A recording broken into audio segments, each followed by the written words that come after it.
हरे कृष्णा। श्रील प्रभुपाद की जय। जगन्नाथ रथ यात्रा महामहोत्सव की जय। जगन्नाथ बलदेव सुभद्रा मैया की जय। जैसा कि हमने पिछले सत्रों में चर्चा की है कि भगवान जगन्नाथ किस प्रकार से धरा पर प्रकट हुए और रथ यात्रा की उन्होंने।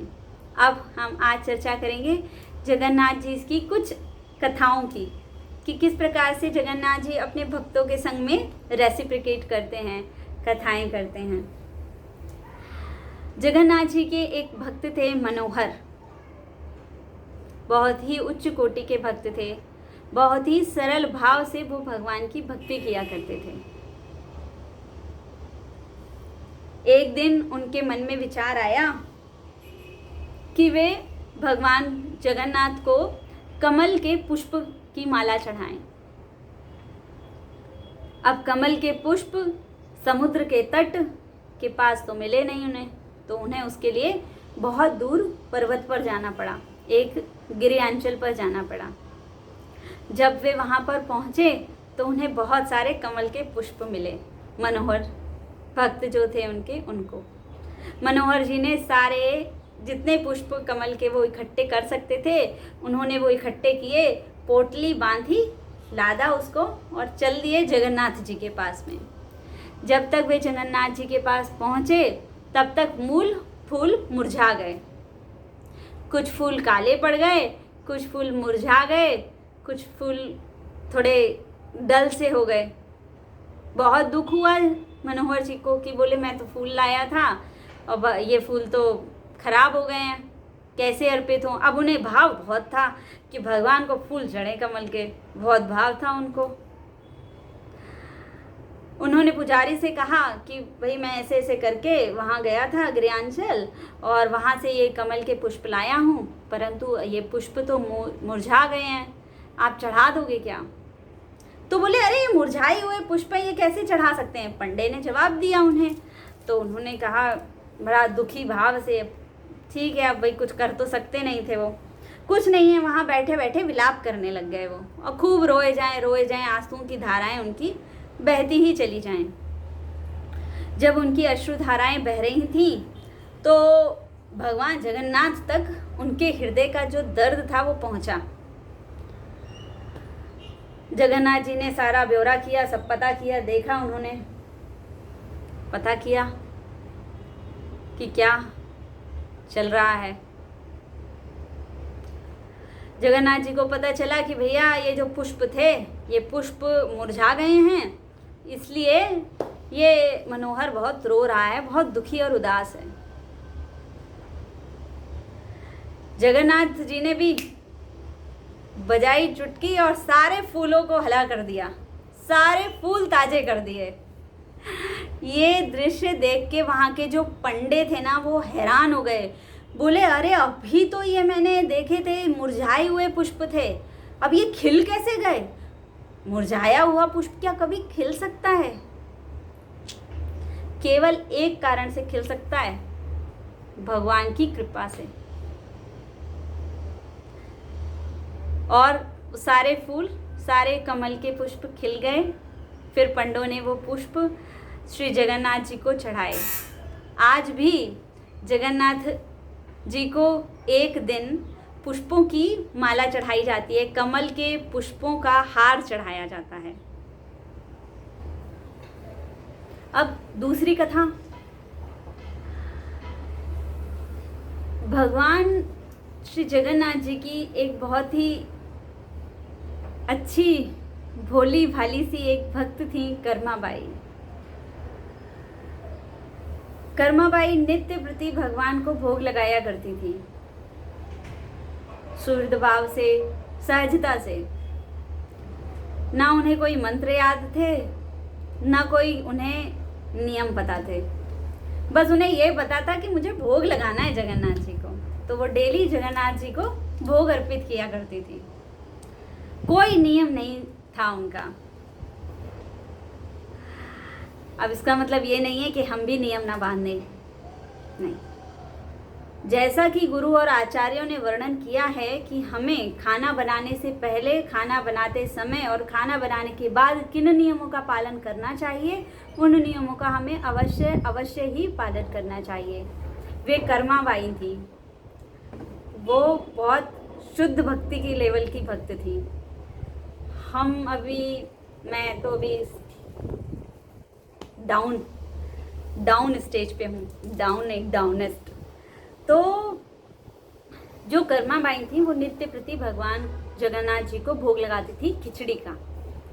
सुबह उठती थी, बिना नहाए धोए, जैसे बर्तन हैं, धुले हैं बिना धुले हैं, जैसे भी बर्तन हैं उन बर्तनों में लिया और खिचड़ी बनाई, पकाई उसे और भगवान को ऑफर कर दी। जगन्नाथ जी डेली आते थे उनकी खिचड़ी पाने के लिए। अब एक दिन उनके घर में एक संत पधारे। उन संत ने देखा कि कर्मा बाई जो हैं वो भगवान के लिए खिचड़ी बना रही हैं। खिचड़ी बनाने की प्रक्रिया वही, उठी, ना नहाया, ना धोया, ना किचन साफ किया, ना घर झाड़ू पोछा लगाया, ना बर्तन माजे, ना कुछ सफाई नहीं की उन्होंने। बस लिया, दाल चावल चढ़ाया और लगा दिया उसे गैस पर, चूल्हे पर, और पक जाए तो वो ऑफर करें। अब ये चीज़ देखी उन्होंने, संत ने, तो संत कहें कि बोले जो तुम तरीके से भगवान के लिए खिचड़ी बना रही हो, ये तरीका गलत है।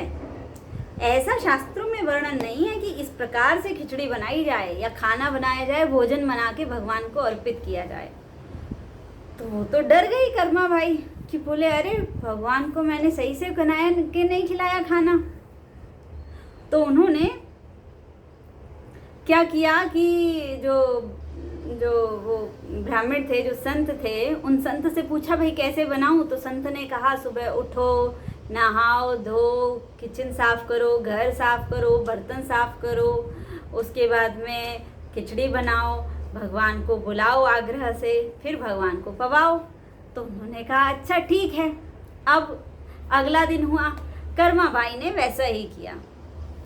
सुबह उठी, फिर झाड़ू पोछा लगाया। अब इतनी देर में आ गए जगन्नाथ जी। जगन्नाथ जी कहे अम्मा अम्मा खाना खाना। तो कर्मा बाई ने कहा अभी रुक, बना नहीं है अभी। जगन्नाथ जी वापस लौट गए। फिर उसके बाद में थोड़ी देर बाद फिर आए जगन्नाथ जी, माँ खाना खाना खाना। तो फिर कर्मा बाई ने ये कहा कि अभी मैं ना जरा नहा लूँ, स्नान कर लूँ, उसके बाद में पकाऊंगी, अभी बना नहीं है खाना। तो उन्होंने कहा अच्छा ठीक है। अब फिर चले गए जगन्नाथ जी। अब बड़ा मन में, अभी तक खाना नहीं मिला मुझे। अब बच्चे नहीं कहते, छोटे बच्चे, खाना नहीं मिला। तो जगन्नाथ जी भी इसी मूड में तीसरी बार आए जगन्नाथ जी। तो फिर कर्मा बाई कहती है उनसे, बोले अभी मैं किचन साफ कर रही हूँ, बस किचन साफ करके तुरंत चढ़ाती हूँ खिचड़ी। अब जगन्नाथ जी बड़ा दुखी, परेशान, अरे मुझे तो भूख लग रही है, ये अपना किचन साफ करने में लगी हैं, मुझे भूख लग रही है, घर साफ कर रही हैं अपना। अब उन्होंने देखा कि कोई बैठा है, कोई संत बैठा है। उन्होंने भी ऐसे कनिया के देखा। संत समझ गए गड़बड़ है कुछ, चले गए वो। अब कर्मा बाई की खिचड़ी तैयार। कर्मा बाई ने आग्रह किया कि हे जगन्नाथ जी आप आइए और खिचड़ी का प्रसाद पाइए। ठीक है। अब जगन्नाथ जी बैठे हैं अपने मंदिर में और प्रसाद पा रहे हैं वहां पे। उस दिन प्रसाद में 56 भोग बने थे, नाना प्रकार के, नाना विधि के व्यंजन बने थे। क्या नहीं बना था उसमें? खिचड़ी नहीं बनी थी उसमें। जब भगवान का पट खुलता है, भगवान का भोग लग गया, पट खुला, तो देखते हैं कि भगवान के मुख पे, उनके अधरामृत पर खिचड़ी लगी हुई है। सारे पंडित देख के डर गए, बोले अरे खिचड़ी का तो भोग ही नहीं लगाया हमने आज, तो खिचड़ी कैसे लगी रह गई इनके मुंह में आज। अब ये बात की तो पूरे जगन्नाथपुरी में फैल गई खबर कि बोले अरे जगन्नाथ जी के मुंह में खिचड़ी लगी, खिचड़ी बनाई नहीं तो खिचड़ी लगी कैसे उनके मुंह में। बात पहुंचते पहुंचते पहुंचते उस संत तक पहुंची और कर्माबाई तक पहुंची। तो संत समझ गए कि ये खिचड़ी जो थी ये कर्माबाई की खिचड़ी थी, और जो पंडित थे उन्होंने भी स्वीकार किया कि ये जो खिचड़ी है ये कर्माबाई की खिचड़ी है। और उसके पश्चात आज तक वहाँ पर कर्माबाई की खिचड़ी नाम से खिचड़ी का भोग लगता है भगवान को। बाल भोग में भगवान को जो खिचड़ी का भोग लगाया जाता है वो कर्माबाई की खिचड़ी कहा जाता है उसे। भगवान इतने सहज हैं, सहजता से भगवान को प्राप्त कीजिए। बहुत कठिनाइयां मत लाइए अपने जीवन में। भगवान को मानिए कि हैं वो, ये नहीं कि हाँ हम विग्रह की सेवा कर रहे हैं। विग्रह की सेवा कर रहे हैं, विग्रह की सेवा कर रहे हो, भगवान है ना वो, भगवान ही हैं वो। देखिए कर्माबाई की सेवा, उनका भाव, उनकी भक्ति। कर्माबाई की जय, जगन्नाथ बलदेव सुभद्रा माई की जय। अब एक और कथा। एक द्विज थे, एक ब्राह्मण थे, बहुत बुद्धिमान ब्राह्मण थे, बहुत ज्ञान था उन्हें। गजानन भट्ट नाम के बहुत सारे शास्त्रों का उन्होंने अध्ययन किया था। अनेकानेक शास्त्र पढ़े उन्होंने, ज्ञान प्राप्त किया उन्होंने, और उन्होंने ये फाइनलाइज किया सारे शास्त्रों को पढ़ के कि गणेश जी जो हैं वो सबसे ऊपरी देवता हैं। ठीक है, उन्होंने माना कि गणेश जी सबसे ऊपर हैं और वो गणेश जी की सेवा आराधना करने लग गए। अब एक दिन उनको पता चला कि कोई परम पुरुषोत्तम भगवान है। बोले ये परम पुरुषोत्तम भगवान जो हैं ये परम हैं। अब सब बोल रहे हैं कि यही परम हैं, तो बोले अब इनसे जाके मिलना पड़ेगा। कौन है ये परम पुरुषोत्तम, मिलो इनसे। तो वो जो गजानन भट्ट थे वो निकलते हैं परम पुरुषोत्तम भगवान को शंख क्षेत्र में ढूंढने के लिए, पुरुषोत्तम नगरी में ढूंढने के लिए निकलते हैं। और उन्हें पता चलता है कि जो परम पुरुषोत्तम हैं वो हैं जगन्नाथ जी। ठीक है, वो गए जगन्नाथ जी के पास में, जगन्नाथ जी का दर्शन किया, अच्छा विग्रह उनका देखा। वो बोले ये गणेश जी नहीं है, ये गणेश जी नहीं है। बोले ये नहीं हो सकते परम पुरुषोत्तम, ये नहीं है, लोगों का वहम है। और जगन्नाथ जी सब सुन रहे थे, सब देख रहे थे कि बोले ये आया और ये चला गया और कह रहा है मैं भगवान नहीं हूँ। तो ठीक है, कोई बात नहीं है। अब वो चला गया और बड़ा उदास, बड़ा दुखी, गजानन भट्ट बहुत दुखी, और जाके अपने जगह पर जाके स्थान पे उन्होंने निवास किया और सोचा मैं अगले दिन निकल जाऊंगा। क्यों? क्योंकि है ना ये तो ठीक नहीं है, मज़ा नहीं आया इनके दर्शन करके, मज़ा नहीं आया मुझे तो। बोले ये गणेश जी नहीं है। अब अगला दिन होता है।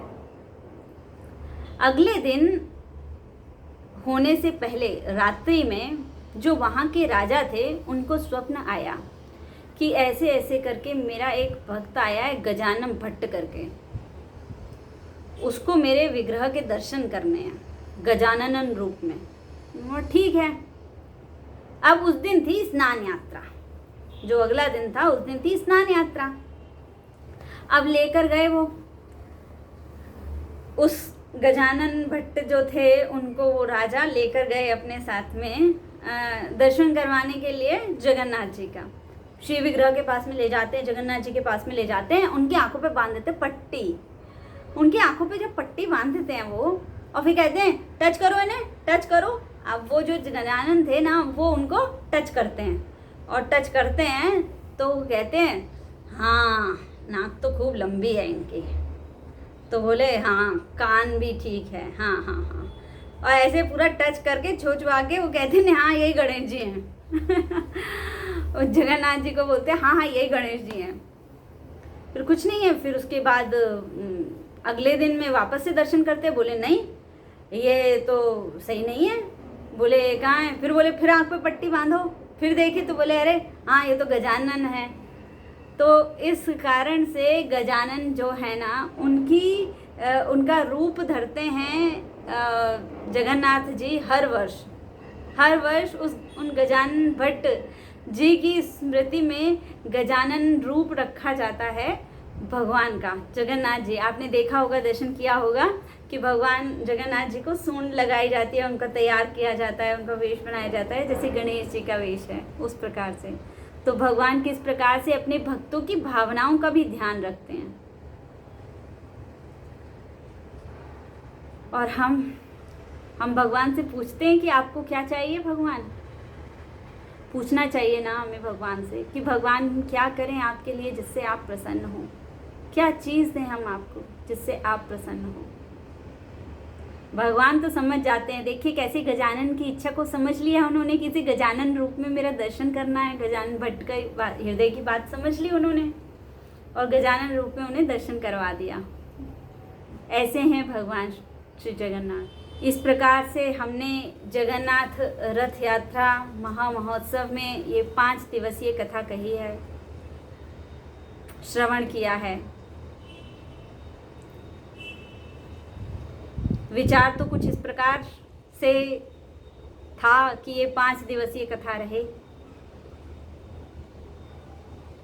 परंतु कुछ भक्तों का कहना है, उनकी इच्छा है, उनकी आकांक्षा है कि ये सत्र थोड़ा सा और बढ़े। तो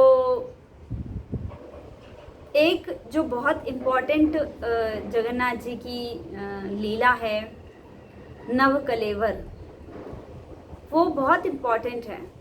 ऐसे तो जगन्नाथ जी के ऊपर 365 दिन भी बोला जाए ना वो भी कम है, परंतु ठीक है थोड़ा सा ही बोल पा रहे हैं हम। पर ये जो नव कलेवर की कथा है ये बहुत इम्पोर्टेंट कथा है, तो इसकी चर्चा हम आगे के सत्रों में करेंगे। तब तक के लिए आप सभी को बहुत बहुत धन्यवाद, प्रणाम। आप सभी को भगवान श्री जगन्नाथ जी कृपा प्रदान करें, आशीर्वाद प्रदान करें। आप सभी भक्ति से जुड़े रहें, भक्ति मार्ग पर अग्रसर रहें।